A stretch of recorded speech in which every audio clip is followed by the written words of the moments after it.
House because we want to start up a new family for ourselves, yes, and also buy some furniture for ourselves. That was the plan actually, so that's the reason we have moved out.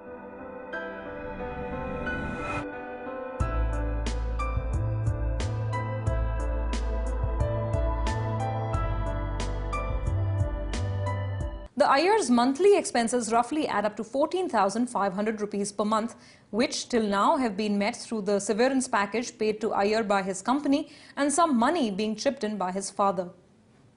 Our experts suggested the family moves into Gayatri's own house with her parents till they get a job. But the duo have some issues with that.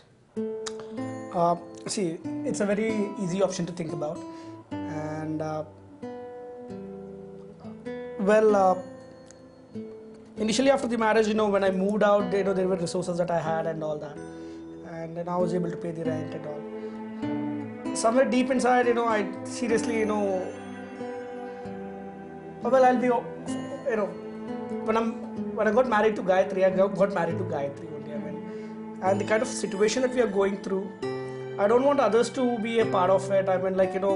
You got married against your parents' wishes, so you don't want to be seen as going back to her parents for support now in times of need. Am I reading this right? How's that a burden? It's staying in your own house. Maybe it is, but maybe what would they do? It's pretty small. I'm sure you've seen the size of the house, and maybe considering the fact, maybe even if I, want to do that, maybe moving in with my in-laws, I'll have to dispose of my furniture. We decided to shift to another house because we want to, start up a new family for ourselves, yes, and also buy some furniture for ourselves. That was the plan actually. So that's the reason we have moved out to a separate house.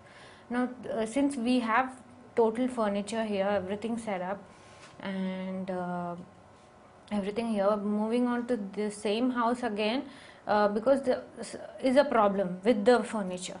Gayatri, the furniture can be taken care of. It can be stored at friends' place. It can be sold off. It can be bought again. But the situation that you guys are in right now, a 7 lakh rupee debt, nearly, little over and plus and minus here and there, that is a situation which is very serious, which is far more serious than shifting chairs here and there.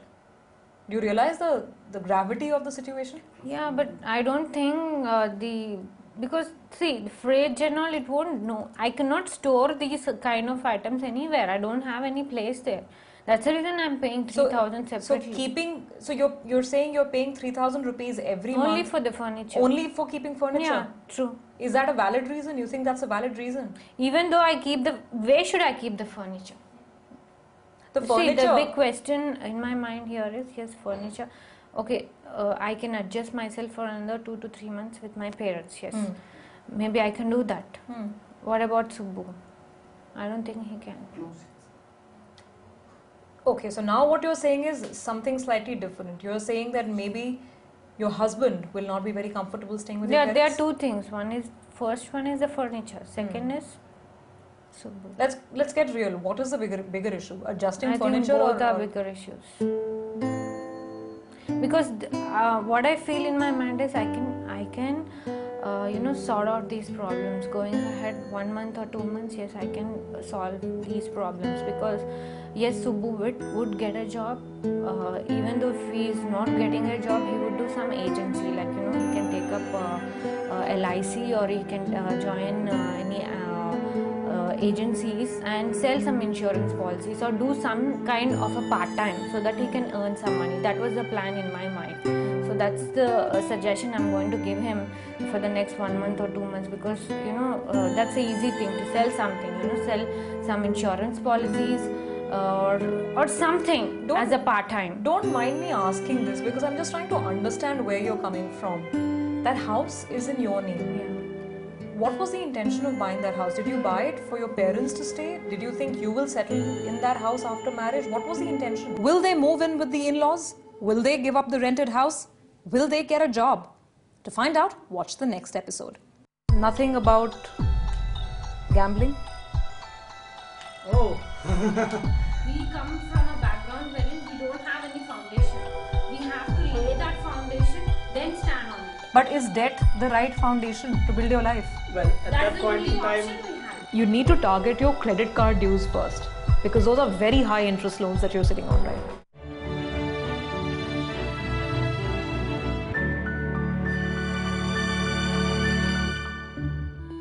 an initiative supported by ARMS, a division of ARCIL.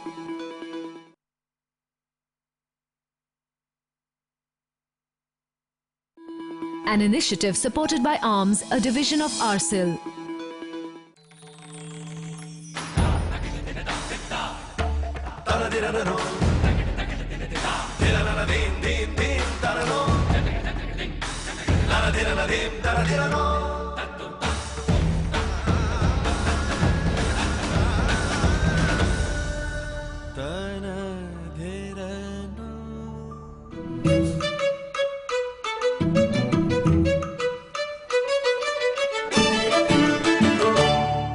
Mr. Subramaniam Iyer and his wife Gayatri are looking for a job to pay off their debt of approximately 7 lakh rupees.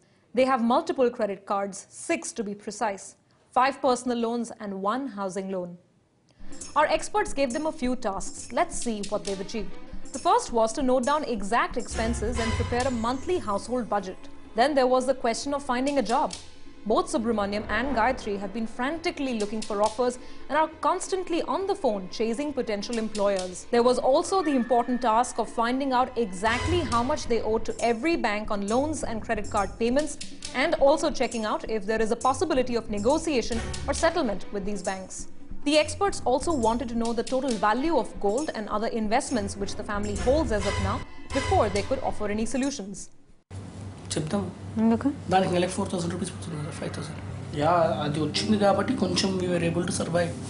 Okay, please go ahead. Whatever you think. So these are the number of credit cards that we have. SDFC 2 credit cards that I have and 1 which Gayatri has. ICICI credit card which 1 Gayatri has. I had 1 which I got it closed. SBI 1 credit card that Gayatri has. Citibank I had 1, Gayatri has 1. Both my cards for HDFC banks are maxed out. 1 is in settlement, other one I'm yet to take in settlement. Right. This Gayatri's card is up and running.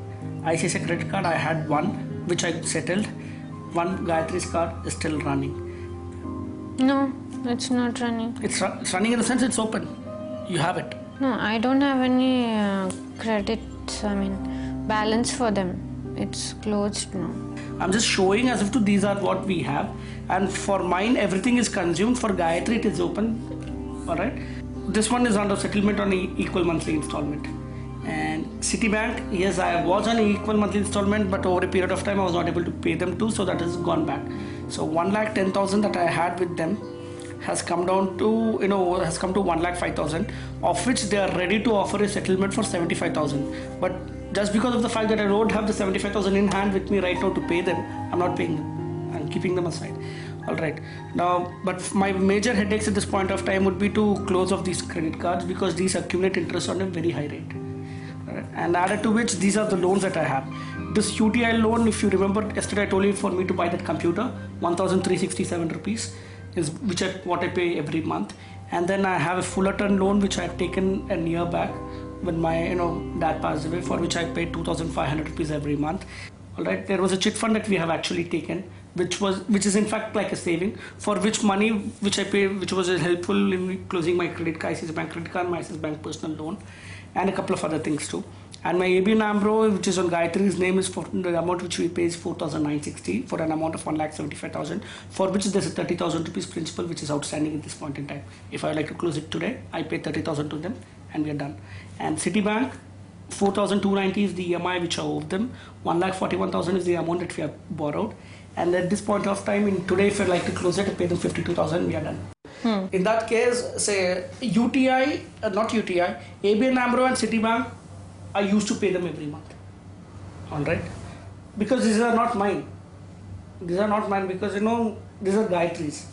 Okay, any which ways I understand till an extent my credit history has gone. But I don't want her credit history to be doing because financial misbehavior or whatever. So that's the reason why I pay off these first. Now then I need to pay this is 9,300 plus 11,000 for my home. For me to run, that is 20,300. Now 20,300, I pay Fullerton, I pay UTI. No, UTI I've been not paying for a very long time because that's a different bank account that's totally entirely different. Now, Fullerton, I pay them every month. I think if they would have done that, a lot of issues would have been sorted immediately, and the task for the planners also would have become easier.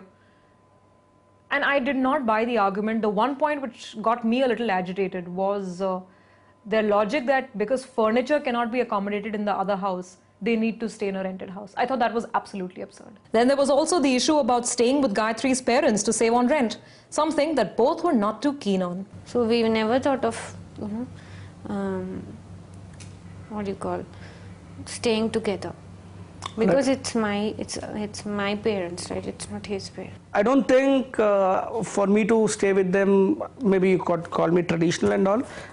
I don't like, staying with someone else. If I like Gayatri, I like Gayatri. There is no necessary means that I have to like their parents. So do I like them?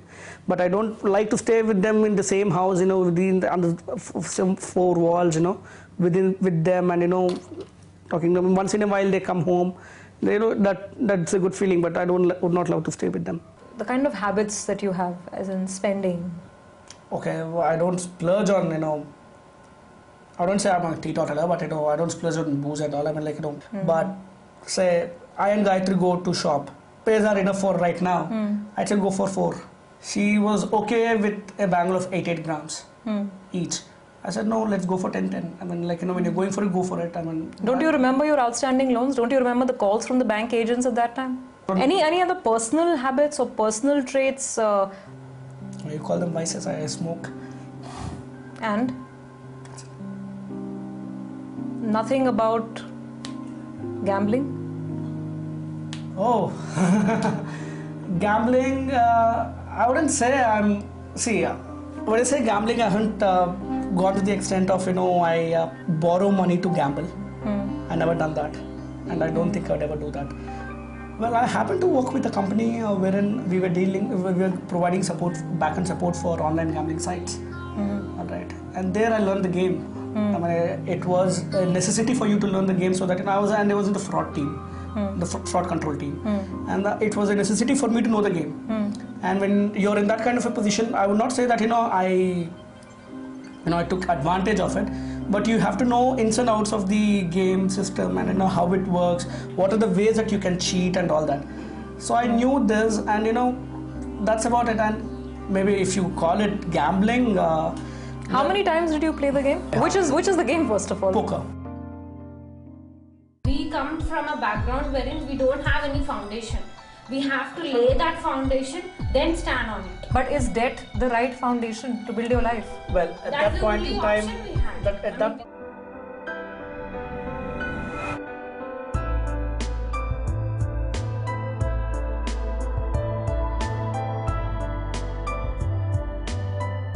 I'm made to sit in a bunch of people. I know how to bluff. Bluff is like when you don't have the great cards, or you have very good cards, and the way you bet. When was the last time you played? Oh, a long time back, maybe a year and a half back. That was your last time? That was my last time. How many times did you experiment with this, playing poker, and how much money would you have put in? Well, playing poker is banned in India. You cannot play poker in India. And the company that I used to work with, if you open the site, you cannot, you can open the site, you can go through the site, but if you try to download their application to play the game, you cannot. Because an Indian IP address is automatically blocked. Alright, but there's another site called where you can play the game. Okay. You can play for real money, that is. Okay. You have 2 kinds of games in this. You have play money and real money. Play money is, you just play, you get your chips, you just play, and you walk out. You don't. There's no money transaction. There's no money transaction. So how much real money did you put in real money? A year and a half back. Total together, I started off with 10 pounds. 10 pounds, British pounds. Then GBP. Okay. At that point of time, it was 80 rupees per pound. 80 rupees per pound in INR. 10 pounds and 5 pounds once. Okay. And that's it. 50,000 for your household expenses and setting up the house basically after marriage. You are already working with 3 loans. So was the thought process there that can you actually, meet these kind of financial liabilities? You could have waited. You could have said, I won't be with the TV for another 2-3 months. I'll see when I can afford a 10,000 rupee TV. It's not the most expensive thing in the world. It's a question of having the requisite funds. Is it now or